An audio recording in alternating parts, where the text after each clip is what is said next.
Hello, everyone. This is going to be 7.2, moving from the Articles of Confederation into the U.S. Constitution. As they were leaving after this constitutional convention, this is possibly a true story, possibly not, depends on who you ask. But somebody shouted up to Benjamin Franklin after everybody was leaving, well, doctor, what have we got, a republic or a monarchy? And Benjamin Franklin, with a little twinkle in his eye, they always say, turned to the woman and said, a republic, if you can keep it.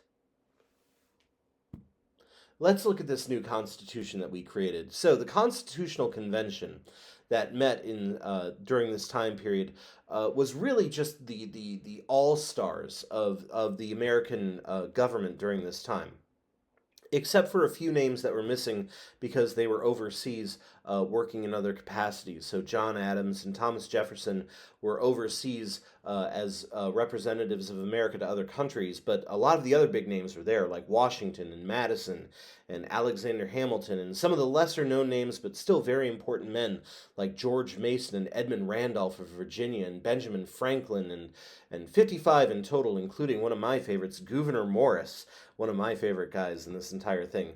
Many of them were pretty well off, either by birth or by being self made men. They were all men, of course. Nearly half of them were slave owners at that time.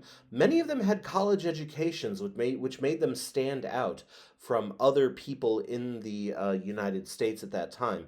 And most of them had had some kind of job during the American Revolution, either in a political post or a military post.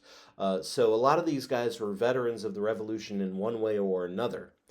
And over the course of several months in 1780s, in the late 1780s, they met over a long, hot summer, and they worked on establishing a new form of government for these United States. Now,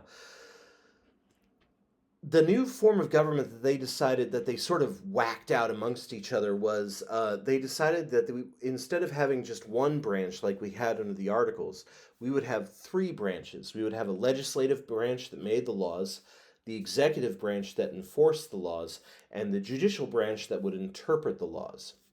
Now, most of these guys were looking, we talked last section about Hamilton and his idea of having a president for life. However, most people who went in were thinking we got to sort of balance out the ideas of the just nothing getting done because there's too much freedom and not enough centralized government from the Articles of Confederation, and then having too much power in the centralized government, which turns us into a tyranny, like we were fighting against with the British. The biggest issue was going to be trying to reconcile the differences between the big and the small states, and also what this new government was going to look like. You're going to cover a lot of this in your senior year, so I'm going to give you the big hits right now. So, James Madison and Edmund Randolph proposed what was called the Virginia Plan at the time, which said we should have a two-house legislature, and representation in both houses should be based on population. So we would have like an upper house and a lower house. However, both houses will be based on the size of your state. Now, this is great for big states like Virginia or South Carolina or New York or Boston. Not so good for the small states who had low population. A guy named William Paterson of New Jersey proposed an opposite plan called the New Jersey Plan, where we would have a one-house legislature and every state would get one vote. That's what we had during the Articles of Confederation. This is great for smaller states like New Jersey, Rhode Island, Connecticut, states without much of a population. And eventually, instead of choosing either the Virginia Plan or the New Jersey Plan, we settled on a compromise. This is sometimes known as the Great Compromise, which is that instead of having one of these, we would kind of have both. We would have a Senate where every state has two votes, every state has two representatives equally. So big states have two representatives, small states have two representatives. And we would also have a House of Representatives where representation would be based on population. So here's the Virginia Plan, the New Jersey Plan, and the Great Compromise right here. And I would actually pause right here to take some notes on this if you would. Now, who's the guy behind all this? It's Roger Sherman, one of the great names in American history that no one's ever heard of. Roger Sherman was the man behind the Great Compromise. He was alive from 1721 to 1793. He was from Connecticut, where he was a shoemaker before he became a judge and a politician. He later on became a congressman and a senator. Really one of the great names of our country that gets no credit, really. He was actually part of the Declaration Committee that wrote the Declaration of Independence as well, along with Adams and Jefferson and Dr. Franklin and Robert Livingston of New York. And he's the only person that has his names on all of the founding American documents, including the Declaration of Independence, the Articles of Confederation, and the Constitution of the United States. He is an all-star of American democracy and really should get talked about more. Anyway, so this new government wanted the people to exercise a certain amount of power. However, they feared that if we gave them too much power, they would become too easily swayed and just vote for their... Remember, this is the idea of like republicanism with a small r, the idea that you should vote with public virtue in mind and do what is best for the most people, not for just yourself. But they were worried that if we gave too much power to quote-unquote the people, they would just do whatever was best for them and not care about the rest. So there were no religious qualifications, there was no property qualifications in the Constitution itself. There were limitations on what the people as a whole could vote for. So, for instance, the House of Representatives would be chosen by popular vote. That meant that if you could vote for your congressman. However, senators would be chosen by the state legislatures, and that would actually be the way it worked until the 20th century. Until 1913, I believe. The 17th Amendment is the one that says that we can vote for our senators. The people also could not vote for federal judges, including Supreme Court justices, who would instead be appointed and then approved by the president and Congress, respectively. And also they would say that in order to make sure that like it wouldn't be just a fickle thing, like we like this justice today but don't like him tomorrow, the Supreme Court was also a lifetime appointment. Lastly, people in every state would be able to vote for the president. It was not a show of hands sort of thing where whoever got the most votes is the winner. Instead, votes are tallied up, and then electors in every state are the people who actually vote for the president. Now, usually they just vote however the people have told them to vote, although there are certain states where that is a little more liquid. And so this is what we call the Electoral College, and it can get very complicated very quickly.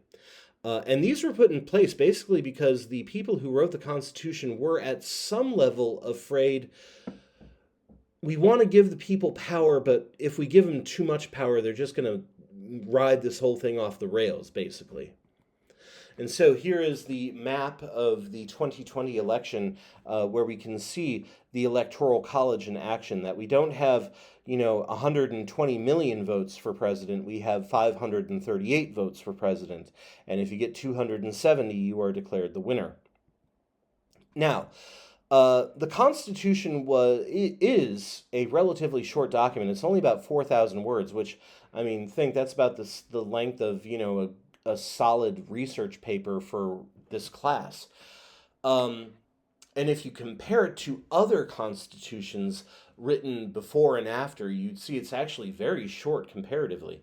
And it gives just a broad outline of the new structure of government. We did not want to give very specific instructions for our government. We oftentimes leave it very broad. The two main principles in the document are the ideas of federalism and the ideas of checks and balances during this time. So we'll take a look. First of all, what is federalism? Federalism is the idea that there should be a balance of power between the power of the national government, the House, the Senate, the President, and the power of the state government, so the governor and the state legislatures. The Constitution has more power for the national government than the Articles did. However, there's still a lot of both gray area and specific powers given to the states as well. So, for instance, the president enforces the law. He also is the commander in chief of the U.S. military. The legislative branch is the one who writes the laws, regulates commerce, and deals with foreign nations. However, a lot of the regular day to day stuff is actually left up to the states. And federalism and the idea of how much power belongs to the state government and how much power belongs to the federal government is still something that is debated by regular people and by congressmen and senators and presidents and governors right up through today. So here are just some of the powers of the national government, the state government, and some shared powers. Again, I would pause here and take a look at this a little deeper. Now, this system of checks and balances ensures, at least it ensures in a perfect world, that no single branch would gain too much power. The idea is that with three branches of government, the executive, the legislative, and the judicial, each one can sort of stop the other one from gaining too much power. They could restrict another branch's power at the federal level. And we're going to see the chart on the next page for following examples. Once more, please pause here and take some notes on this. Now, once again, this is in a perfect world. However, if you have like all three branches of government run by one party, for instance, then it could quite easily become that, basically that one party sort of controls everything. Now, another thing that is not directly mentioned but is implied and sort of alluded to in a lot of the Constitution is the question of slavery. The word slave or enslaved does not appear in the original Constitution. The first time we actually see the word in the Constitution is in 1865 when we ban slavery from the United States. However, it is often alluded to. So every 10 years, for instance, we count how many people we have in America. This is called the census. Now, back then, it was every white person was counted as a person, and some people argued that enslaved people should not be counted at all. Some people from the South said that all enslaved people should be counted as one person, but not be given any power to vote or anything like that. The compromise was that they would be counted, enslaved people would be counted as 3/5 of a person. We did not, however, say the word enslaved again. We said 3/5 of all other persons. And this is called the 3/5 clause, sometimes called the 3/5 compromise. It gave no power to the enslaved people, but it did give a few more representatives and electoral votes to the South during this time. And this was basically their demand. If you wanted the South to sign up for this new Constitution, they basically had to throw the South this bone in order to get them to say yes. So here's the actual Constitution and what it says. It says, representatives and direct taxes shall be apportioned among several states which may be included within this union according to their respective numbers, which shall be determined by adding the whole number of free persons, including those bound to service for a term of years, and excluding Indians not taxed 3/5 of all other persons. Now, technically, the Constitution still does say 3/5 of all other persons. However, the 13th Amendment basically said there are no more other persons within our country anymore. Now, while many members of the Constitution, including guys like George Mason, James Madison, people who owned hundreds of enslaved people, many of them did not like slavery. However, they felt that the Deep South would simply not sign up for a new Constitution unless it had some kind of safeguards for slavery within. Now, there were some in the North, like Rufus King of Massachusetts and the great Gouverneur Morris of Pennsylvania, who stood up and gave very eloquent speeches about the evils of slavery and saying we need to abolish it, we need to get rid of it. But in the end, they basically said, look, guys, if we don't sort of table the slavery argument, we're not going to have a country. in the end. So we need to get past this slavery question, and we did get past it until 1861. However, it's always kind of there in the background. Now, again, there are several safeguards for slavery within the Constitution. However, again, it is never outright named until it is abolished in 1865. For instance, the Constitution does say that the importation of enslaved people can continue until 1808. They don't use the word enslaved people, but they sort of move around that word basically. But it does say that more or less the slave trade is allowed to continue until 1808, after which it will be banned. This was sort of something that was put in as a conceding to the Northern dislike for slavery. Basically, they said let's table the importation of slaves for 20 years. And during that time, over 100,000 more enslaved people came into the United States. The Constitution also does have, again, they don't call them slaves, but it's what they were.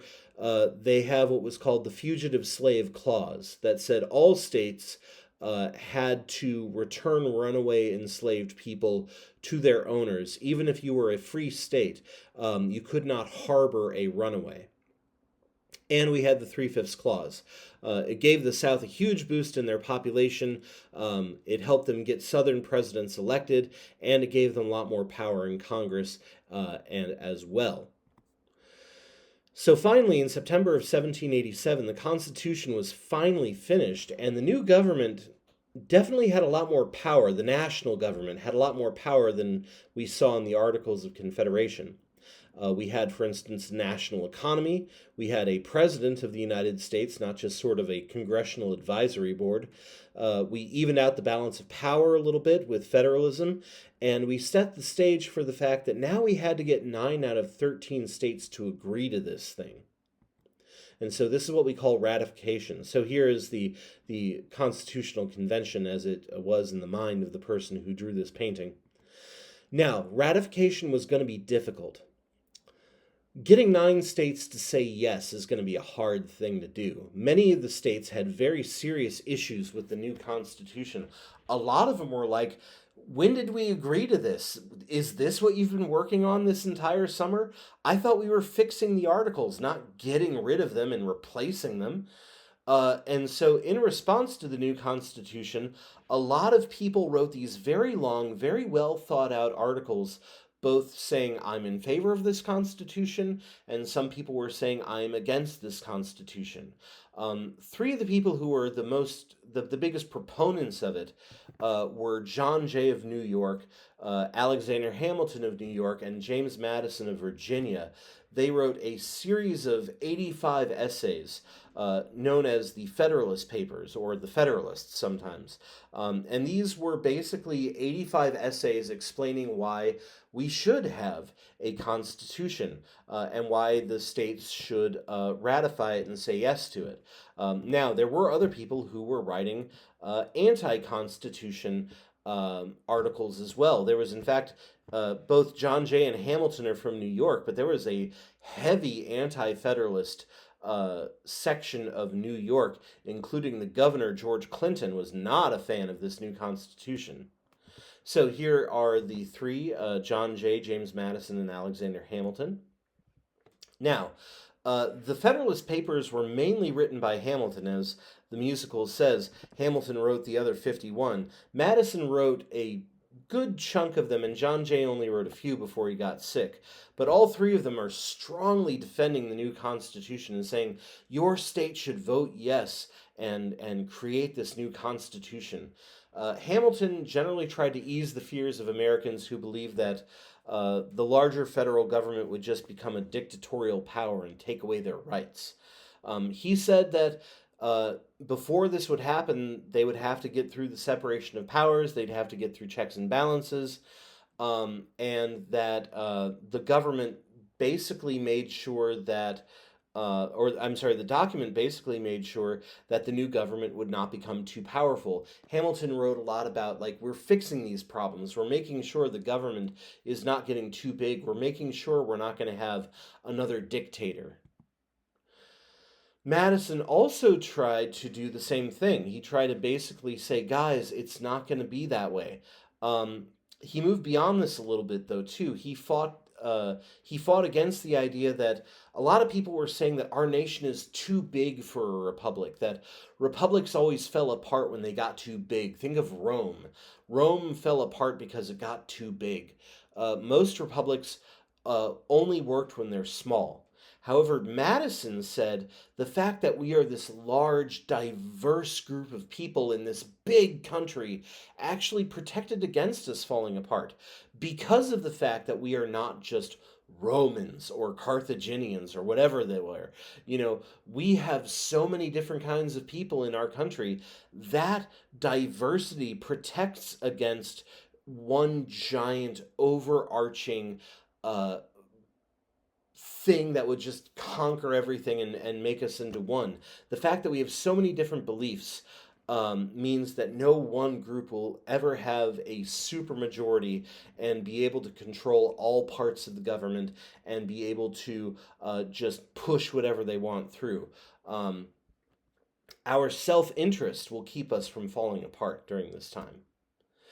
Now, there were people who disagreed with the new Constitution. I mentioned George Clinton of New York already, but these guys were known as the Anti-Federalists, and a lot of them, in general, were kind of small farmers and small state politicians who worried about the overarching power of a new federal government. They did have some very big names with them, like Samuel Adams, for instance, and Patrick Henry hated the new Constitution.